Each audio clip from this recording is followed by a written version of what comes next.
नमस्कार दोस्तों, स्वागत है आप सभी का एक बार फिर से आपके अपने YouTube channel talk with Hemraj में। तो दोस्तों, यदि आप केवल 10वीं पास हैं और किसी गवर्नमेंट जॉब की तलाश में हैं तो आपकी तलाश खत्म हुई। जी हां दोस्तों, यहां बिहार डाक विभाग की तरफ से 1940 पोस्टों की भर्ती के लिए नोटिफिकेशन जारी कर दिया गया है, जिसके फॉर्म 17 जुलाई 2021 तक भरे जाएंगे। जैसा कि आप यहां देख सकते हैं कि बिहार सर्कल के लिए फिर से फॉर्म भरना स्टार्ट हो गए हैं। 1940 पोस्टों के लिए 30/6/2021 मतलब 30 जून 2021 से फॉर्म भरना स्टार्ट हो गए हैं और 14 जुलाई 2021 तक फॉर्म भरे जाएंगे। तो यदि आप इच्छुक हैं कि हम इसका फॉर्म भरें और डाक विभाग में परमानेंट हो जाएं तो आप इन पोस्टों के लिए आवेदन जरूर करें। तो चलिए दोस्तों, हम इसकी ऑफिशियल नोटिफिकेशन डाउनलोड करके इसके बारे में हम डिटेल से जान लेते हैं।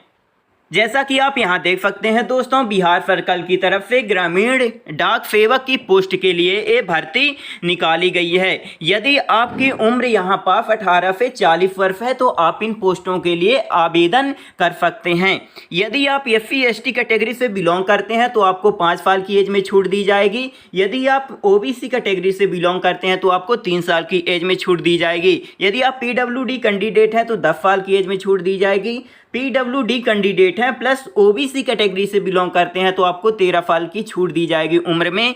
और यदि आप PWD कैंडिडेट हैं प्लस SC ST कैटेगरी से बिलोंग करते हैं तो आपको 15 साल की एज में छूट दी जा रही है। ओके, यहाँ पास एजुकेशन क्वालिफिकेशन की बात करें तो यदि आप केवल 10वीं पास हैं तो आप इन पोस्टों के लिए अप्लाई कर सकते हैं। आपका यहाँ पास कोई भी एग्ज़ाम नहीं लिया जाएगा।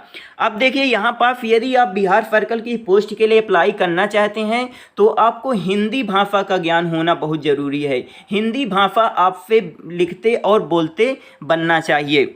ओके, अब यहाँ पास देख लीजिए, यहाँ ये है बिहार में हिंदी भाषा यदि आपसे बनती है तो आप इन पोस्टों के लिए अप्लाई कर सकते हैं। ओके, अब यहाँ पास आपसे एक बेसिक कंप्यूटर ट्रेनिंग सर्टिफिकेट मांगा जाता है फॉर्म भरते समय, जो 60 दिन के ड्यूरेशन का हो। यदि आपके पास फॉर्म भरते समय कंप्यूटर ट्रेनिंग सर्टिफिकेट नहीं है तो आप उसको ब्लैंक छोड़ दीजिए और जब आपका सिलेक्शन हो जाएगा तब आप कंप्यूटर ट्रेनिंग सर्टिफिकेट जमा कर सकते हैं। इसमें कंपलसरी नहीं है कि जब आपका फॉर्म भर रहा हो तभी आप इसको जमा करें। ओके, तो आप इसे बाद में भी जमा कर सकते हैं।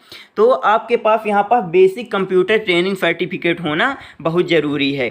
फीस की बात कर लेते हैं तो यदि आप UR जनरल OBC या EWS के मेल कैंडिडेट हैं तो आपको 100 रुपये फीस यहाँ पर पे करना पड़ेगा।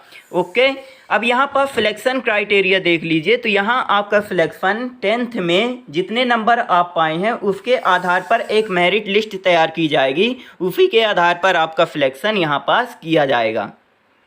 तो दोस्तों, यदि वीडियो अच्छी लगे तो प्लीज़ सब्सक्राइब करना ना भूलें। आपका बहुत बहुत धन्यवाद।